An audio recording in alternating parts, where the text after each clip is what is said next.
बहुत से लोग सुचित्रा सेन अभिनीत कालजयी बंगाली फिल्म दीप ज्वले जय से परिचित हैं।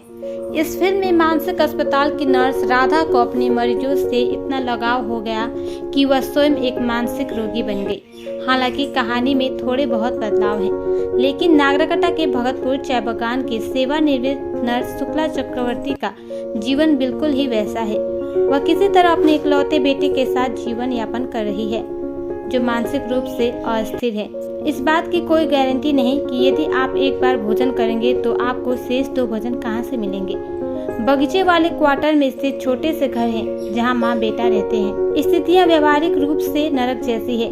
वहां कोई रोशनी नहीं, कोई पंखा नहीं। अगर कोई पीने की पानी भी दे दे तो ठीक। स्थानीय लोग इस बात को लेकर असमंजस में है कि वह नर्स और उसके बेटे को कैसे बचाया जाए। वे प्रशासनिक सहायता का अनुरोध कर रहे हैं। नागरकटा ब्लॉक स्वास्थ्य अधिकारी डॉक्टर मोल्ला इरफान हुसैन, उन्होंने कहा, मैं जल्दी से वहां जाऊंगा और हर बात की जांच की जाएगी और आवश्यक कदम उठाए जाएंगे।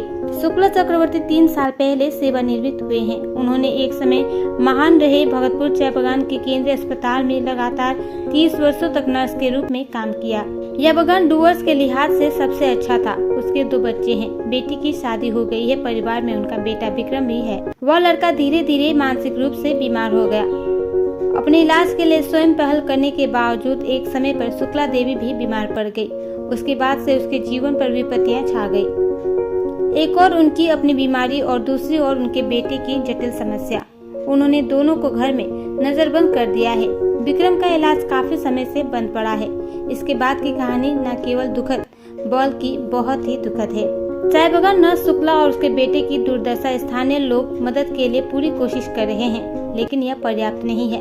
कभी कभी विक्रम ज्यादा ही बीमार हो जाता है, इसलिए लोग उसके सामने जाने से भी डरते हैं। पड़ोसी अपने घरों की खिड़कियों से ब्रेड, बिस्कुट या अन्य खाद्य पदार्थ वहां भेज देते हैं। जब नर्स गंभीर रूप से बीमार हो गई तो उसे पास के अस्पताल ले जाया गया और कई दिनों तक उसका इलाज चला। चाय बागान के चिकित्सक डॉक्टर सुशील कुमार सिन्हा ने बताया, जब हम शुक्ला देवी को लेकर आए तो उनकी हड्डियां पर सिर्फ मांस थी। खाना पीना बंद कर दिया था।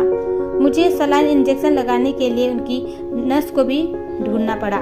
माँ और बेटे दोनों को पूर्ण उपचार की जरूरत है। अब उन्हें भोजन और पेय उपलब्ध कराना बहुत बड़ी चुनौती है। अस्पताल के फार्मासिस्ट सनातन घोष ने बताया कि दोनों ही मरीज आधा खाना खाकर भूखे रहकर अपना दिन गुजार रहे हैं। मुझे लगता है अगर कोई स्वयंसेवी संगठन या प्रशासन उन्हें ले जाता है तो वे बच जाएंगे।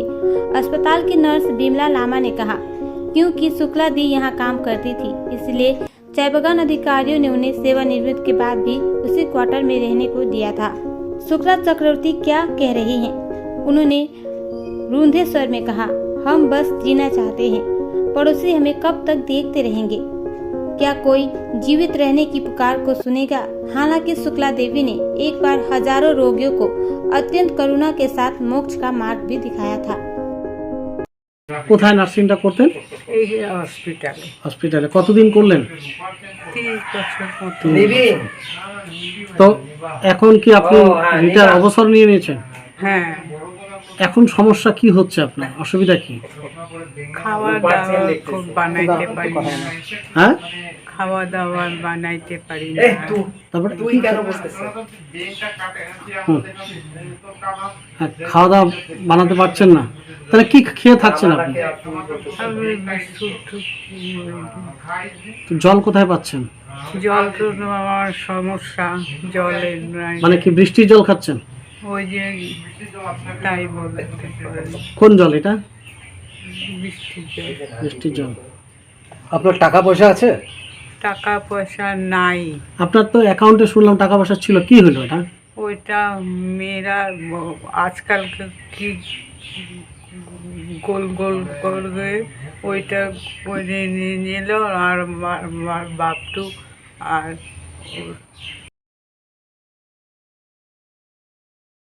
কি বলবো, এর তো সবই শুনলেন। ওইটা আমি চাচ্ছি কোনো এনজিও বা কোনো সংস্থা যদি এদেরকে নিয়ে যায় অনাথ আশ্রমে বা ট্রিটমেন্টের জন্য, তাহলে পরিবারটা বেঁচে যায়।